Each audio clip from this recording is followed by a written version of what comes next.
Assalamualaikum warahmatullahi wabarakatuh. Kami dari kelompok 5 akan mempresentasikan materi tentang tindakan dan strategi usaha. Assalamualaikum warahmatullahi wabarakatuh. Baik, di sini saya akan menjelaskan tentang pengertian tindakan dan strategi usaha.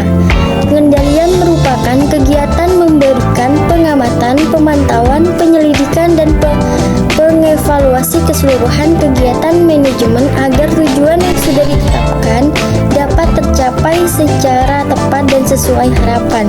Sedangkan strategi usaha adalah perumusan rencana dan kebijakan jangka panjang perusahaan yang menyesuaikan kegiatan produksi dan pemasaran dalam rangka pencapaian tujuan perusahaan. Selanjutnya, konsep strategi. Konsep strategi merupakan sebuah konsep yang perlu dipahami dan ditetapkan oleh setiap pengusaha dalam segala macam bidang usaha.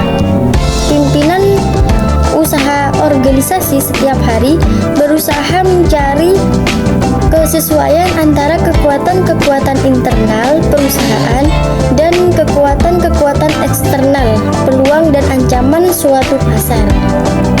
Assalamualaikum warahmatullahi wabarakatuh. Saya Yulia Agustina. Di sini saya akan menjelaskan tentang proses perumusan strategi. Proses perumusan strategi di sini ada 3 tahapan. Yang pertama, formulasi strategi. Formulasi strategi ini ada beberapa rangkaian kegiatan meliputi menentukan kekuatan dan kelemahan internal. Yang kedua, mengidentifikasikan peluang dan ancaman-ancaman eksternal. Yang ketiga, membuat visi dan misi bisnis. Yang keempat, menentukan tujuan jangka panjang dan membangun strategi-strategi alternatif. Yang kedua, implementasi strategi. Implementasi strategi ini membuat tujuan jangka pendek, membuat kebijakan-kebijakan, melakukan desain struktur organisasi, mengalokasikan dan mengendalikan sumber daya. Yang ketiga, evaluasi dan pengendalian kinerja, yaitu meninjau kembali faktor-faktor eksternal dan internal yang menjadi dasar strategi yang ada sekarang, mengukur kinerja seperti kinerja keuangan, penjualan, produksi, dan lainnya, mengambil tindakan-tindakan korektif. Selanjutnya yaitu jenis-jenis strategi perusahaan. Di sini ada 5 strategi jenis-jenis perusahaan, yaitu strategi integrasi. Maksudnya di sini yaitu ada integrasi ke depan, ada integrasi ke belakang, horizontal. Kadang semuanya itu disebut dengan integrasi vertikal.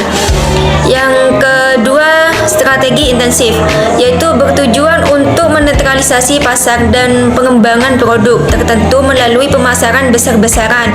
Yang ketiga, strategi diversifikasi adalah perluasan bisnis yang dapat dilakukan pebisnis untuk melakukan ekspansi. Yang keempat, strategi defensif, yaitu pengelompokan kembali melalui pengurangan aset dan penurunan biaya untuk membalikan penurunan penjualan dan keuntungan. Yang terakhir, strategi umum Michel Porter. Selanjutnya yaitu prinsip-prinsip dasar dalam membuat strategi usaha atau bisnis. Adapun prinsip dasar dalam membuat strategi usaha atau bisnis yaitu 1. Berdasarkan data.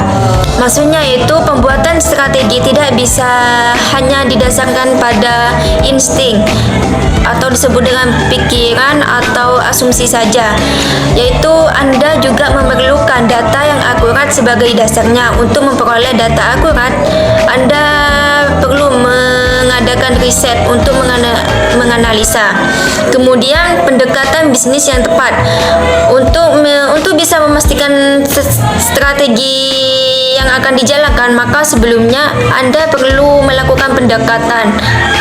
Yang ketiga, penentuan strategi dan spesifik. Dengan mengacu data sebagai hasil riset, selanjutnya Anda bisa menentukan strategi secara detail atau spesifik. Yang keempat, evaluasi. Setelah strategi diaplikasikan pada tiap-tiap bidang, jangan lupa untuk melakukan pemantauan. Dengan begitu, Anda bisa segera melakukan evaluasi ketika hasilnya itu tidak sesuai harapan. Saya Nova Auliatul Faizah akan menjelaskan tentang tujuan dan fungsi terhadap strategi bisnis. Nah, yang pertama, tujuan strategi bisnis adalah memobilisasi sumber daya, yang kedua mencapai aktivitas, yang ketiga melihat dan memanfaatkan peluang, yang keempat mengarahkan usaha dan tindakan, dan yang terakhir yaitu mengamankan posisi yang menguntungkan. Adapun juga fungsi terhadap strategi bisnis antara lain, yang pertama fungsi perencanaan, yang kedua menilai kekuatan dan kelemahan, dan yang ketiga efisiensi, yang keempat kontrol, dan yang terakhir menciptakan keunggulan kompetitif.